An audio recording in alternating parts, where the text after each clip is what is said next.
سورہ آراف کے تیسرے رکوع کا آغاز ہے اور 8ویں پارے کا یہ 10واں رکوع ہے۔ مشرکین مکہ لباس پہننے کے عادی نہیں تھے، یعنی ننگا گھومنا کوئی عیب نہیں سمجھا جاتا تھا۔ آپ صرف تصور کیجئے، انسان کیسا بھی ہو وہ مسجد میں آتا ہے، اگر وہ مسجد کو مسجد مانتا ہے تو وہ اچھے لباس میں آتا ہے، بس اوقات وہ سر پر ٹوپی بھی رکھ لیتا۔ لیکن جب وہ خانہ کعبہ کا مشرکین طواف کرتے تھے تو سارے کپڑے اتار کے کرتے تھے، ایک کپڑے کا پیس بھی نہیں رکھتے تھے اپنے جسم پر۔ دن میں وہ یہ کام کرتے تھے اور رات میں عورتیں یہی کرتی تھیں۔ تو آپ سوچ سکتے ہیں کہ بے حیائی کتنی عام تھی، کہ بے حیائی کو وہ بے حیائی ہی نہیں سمجھتے تھے۔ تو اب اس رکوع میں انہیں سمجھایا جا رہا ہے کہ دیکھو، حضرت آدم علیہ الصلوۃ والسلام نے جب درخت کو چکھا تو اس درخت کی تاثیر تھی کہ جنتی لباس اتر گیا، تو آپ نے حیا فرمائی اور جنت کے درختوں کے پتے لگا لیے۔ تو یہ انسانی فطرت میں یہ بات ہونی چاہیے، شرم و حیا، اور انسانی فطرت میں ہے، لیکن تم نے اپنی فطرت کا ستیہ ناش کر دیا ہے اور تم اللہ کے دربار میں آتے ہو اور اس طرح بالکل ننگے ہو کر آتے ہو۔ یا بنی آدم، اے بنی آدم، قد انزلنا علیکم لباسا، بے شک ہم نے تم پر ایک لباس اتارا، یواری سوآتکم، وہ لباس تمہاری شرم کی چیزوں کو چھپاتا ہے، وریشن، اور ایک لباس وہ ہے جو تمہاری زینت کے لیے ہے۔ تو زینت کے لیے بھی لباس پہننا اگر غرور و تکبر نہ ہو تو حرج نہیں ہے، اور ایک لباس ضرورت کا ہے جو ہماری شرم کی چیزوں کو چھپا دیتا ہے۔ یہ دو لباس ہوئے، ایک تیسرا لباس بھی ہے، وہ لباس التقوی، تقوی کا لباس، یعنی ایمان، حیا، نیک عادتیں، نیک عمل، ذالک خیر، یہ سب سے اچھا لباس ہے۔ یعنی جہاں تم اپنے شرم کی چیزوں کو چھپانے کی کوشش کرتے ہو اور اچھے سے اچھا لباس پہننے کی کوشش کرتے ہو، تو اصل لباس تو تقوی کا لباس ہے۔ تو تمہارے اعمال بھی اچھے ہونے چاہیے کہ وہ لباس اگر خراب ہے تو آخرت برباد ہو جائے گی۔ ذالک من آیات اللہ، یہ اللہ کی آیتوں میں سے ہے، لعلہم یذکرون، تاکہ وہ نصیحت مانیں۔ یا بنی آدم، اے بنی آدم، خبردار، ہوشیار رہنا، لا یفتننکم الشیطان، کہیں تمہیں شیطان فتنے میں مبتلا نہ کر دے، کما اخرج ابویکم من الجنہ، جیسے اس نے تمہارے ابوین کو، ماں باپ کو جنت سے نکال دیا، ینزع عنہما لباسہما، اور ان سے ان کے لباس کو اتار دیا، لیریہما سوآتہما، تاکہ وہ انہیں دکھائے ان کی شرم کی چیزیں۔ یعنی اے لوگوں، یہ شیطان بڑا ہی مکار ہے، اس کے مکر و فریب سے ہوشیار رہنا، اور کبھی بھی اس کی کسی بات پر بھروسہ نہ کرنا۔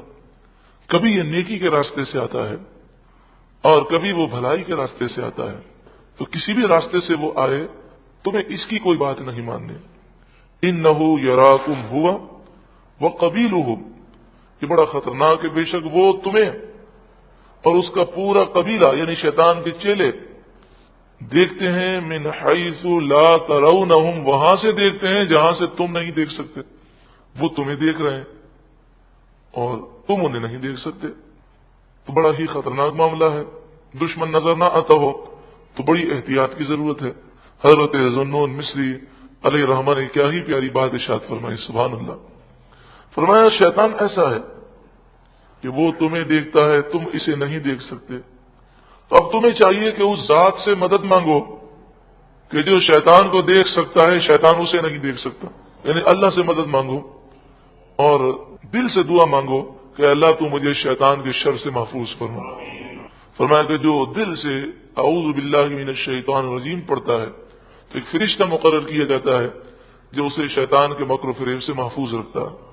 انا جعلنا الشیاطین اولیاء، بے شک ہم نے شیطان کے دوست بنائے ہیں، للذین لا یؤمنون، انہیں دوست بنایا ہے جو ایمان نہیں لاتے، وَإِذَا فَعَلُوا فَاحِشَةً، اور جب وہ کوئی بے حیائی کا کام کرتے ہیں، یعنی کفر کریں، شرک کریں، گناہ کریں، بچیوں کو قتل کر دے، ہر گناہ بے حیائی کا کام ہے۔ اور خاص طور پر خانہ کعبہ کا طواف کریں تو ننگے ہو کر زنا کریں، جتنے بھی معاملات ہیں، تو جب ان سے کہا جائے کہ یہ تم حرکتیں کیا کر رہے ہو، خانہ کعبہ کا طواف ننگے ہو کر کرتے ہو، قالوا وجدنا علیہا آباءنا، تو وہ جواب میں کہتے ہیں ہم نے اپنے باپ داداؤں کو اسی پر پایا۔ تو اگر باپ دادا جاہل ہوں، گناہگار اور بدکار ہوں، تو ان کی تقلید کرنا بہت بڑی جہالت ہے۔ تقلید کس کی جاتی ہے؟ جو اہل علم ہو، متقی پرہیزگار ہو، اللہ کا مقبول بندہ ہو، تو اس کا دامن انسان تھام لے تو ان کے ساتھ وہ جنت میں داخل ہو جائے۔ لیکن ان کے ماں باپ، ان کے آبا و اجداد تو فاسق، فاجر، کافر، مشرک تھے، اور وہ بدکار تھے، جاہل تھے، تو ان کی تقلید کرنا کتنی بڑی جہالت ہے۔ پہلا جواب تو یہ دیتے، دوسرا جواب میں وہ جھوٹ بولتے، واللہ امرنا بہا، اللہ نے ہمیں اس کا حکم دیا ہے کہ ننگے ہو کر طواف کیا کرو، نعوذ باللہ من ذالک۔ قل، اے محبوب آپ فرمائیے، ان اللہ لا یأمر بالفحشاء، بے شک اللہ تعالیٰ بے حیائی کا حکم نہیں دیتا، تو بے حیائی کا کام اللہ کی طرف سے نہیں ہو سکتا، تم اللہ پر جھوٹ باندھ رہے ہو۔ اتقولون علی اللہ ما لا تعلمون، کیا تم اللہ پر وہ بات کہتے ہو جو تم جانتے بھی نہیں ہو۔ قل امر ربی، آپ فرمائیے میرے رب نے مجھے حکم دیا، بالقسط، انصاف کا، وَأَقِیمُوا وُجُوهَکُمْ، اور حکم دیا کہ تم اپنے چہروں کو سیدھا کرو، عند کل مسجد، ہر نماز کے وقت، یعنی قبلے کی طرف تم چہرہ کرو، وَادْعُوهُ مُخْلِصِينَ لَهُ الدِّينَ، اور تم اللہ کی عبادت کرو خالص اس کے بندے بن کر، دین اس کے لیے خالص کر لو، یعنی صرف اللہ کے لیے تم عبادت کرو، کما بدأکم، جیسا کہ اللہ نے تمہیں پہلی مرتبہ پیدا کیا، تعودون، اسی طرح تم دوبارہ پلٹو گے، دوبارہ تمہیں مر کر اٹھنا ہے۔ فریقاً ہدا، ایک گروہ جو ہے اسے اللہ نے ہدایت عطا فرمائی، وفریقاً حق علیہم الضلالہ، اور ایک گروہ ایسا ہے کہ جس پر گمراہی ثابت ہو گئی۔ انہم اتخذوا الشیاطین اولیاء من دون اللہ، بے شک یہ وہ لوگ ہیں جو گمراہ لوگ ہیں جنہوں نے شیطانوں کو اپنا دوست بنا لیا، من دون اللہ، اللہ کے مقابلے میں۔ پھر دیکھیں من دون اللہ کس کے لیے آیا ہے؟ دشمن کے لیے۔ من دون اللہ اولیاء اللہ کے لیے نہیں آتا، وہ دشمنوں کے لیے آتا ہے جو اللہ کے دشمن ہیں۔ تو بے شک انہوں نے شیطانوں کو اللہ کے مقابلے میں، اللہ کی دشمنی میں اپنا دوست بنا لیا۔ وَيَحْسَبُونَ أَنَّهُمْ مُهْتَدُونَ، اور وہ گمان کرتے ہیں، وہ سمجھتے ہیں کہ وہ ہدایت یافتہ ہیں، یعنی ہے غلط لیکن اپنے آپ کو صحیح سمجھ رہے ہیں۔ یا بنی آدم، اے بنی آدم، خذوا زینتکم، اپنی زینت اختیار کرو، لباس پہن کر آؤ، عند کل مسجد، ہر مسجد میں، اور مسجد الحرام میں بھی ننگے نہ آؤ، وکلوا واشربوا، اور کھاؤ اور پیو، ولا تسرفوا، اور اسراف نہ کرو۔ اسراف کی تعریف یہ ہے کہ مال اس کام میں خرچ کرنا جس کا کوئی دینی یا دنیاوی جائز فائدہ نہ ہو۔ قرآن مجید فرقان حمید کی تعظیم پر، مسجد کی تعظیم پر، مسجد نبوی شریف کی تعظیم میں، مسجد الحرام کی تعظیم میں، خانہ کعبہ کی تعظیم میں جتنا بھی مہنگا غلاف لگایا جائے، مسجد الحرام، مسجد نبوی میں اربوں ڈالر، اربوں کھربوں روپے آج تک خرچ کیے جا چکے ہیں، اور سالانہ اربوں روپے خرچ کیے جاتے ہیں اس کی صفائی پر، اس کی اخراجات پر، اس کی لائٹنگ پر، اس کے نقش و نگار پر۔ صرف ایک ایک آپ جو بلب دیکھیں کتنے مہنگے مہنگے لگائے گئے۔ تو یہ چونکہ اس میں ایک دینی جائز ایک مقصد ہے کہ مسجد نبوی کی تعظیم لوگوں کے دلوں میں پیدا ہو، خانہ کعبہ سے محبت پیدا ہو، مسجد الحرام کی تعظیم پیدا ہو۔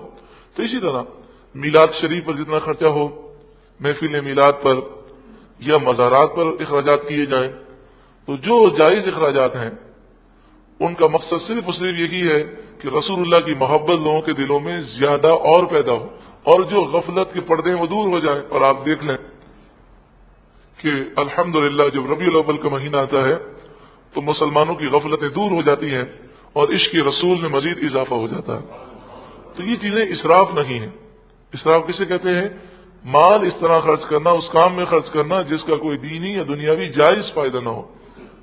انہ لا يحب المسرفین، بے شک اللہ تعالی اسراف کرنے والوں کو، فضول اڑانے والوں کو پسند نہیں فرماتا۔ اللہ رب العالمین نور قرآن سے ہم سب کو روشن و منور فرمائے۔